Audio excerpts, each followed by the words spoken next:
Victoria. An offer from Ontario to find a new home for a statue of Sir John A. Macdonald has been declined by the City of Victoria. Mayor Lisa helps say the city is carefully storing the statue of Canada's first Prime Minister after recently removing it from the grounds at City Hall. A statue of Canada's first Prime Minister has been removed from the grounds outside Victoria City Hall, days after the City Council voted to remove it. Chadi Polito, the Canadian Press. A second plaque has been installed to replace a bronze statue of Canada's first Prime Minister Sir John A.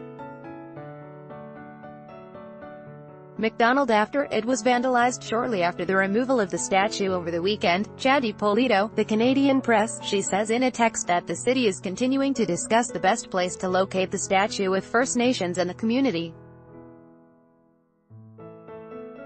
The statue of Macdonald, who represented Victoria in Parliament from 1878 to 1882, was removed as part of the reconciliation process with the Songhees and Esquimalt First Nations.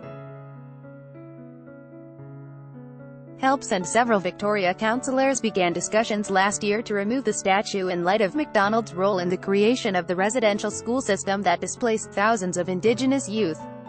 Article continued. Below, a temporary plaque placed where the statue was removed was vandalized less than a day after it was installed.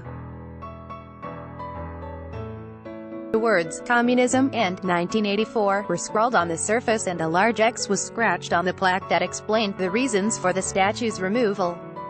Help says she's not surprised the plaque was vandalized. Macdonald should be celebrated for all the great things he has done, but it's also time to grapple with all the other legacies of his term in office.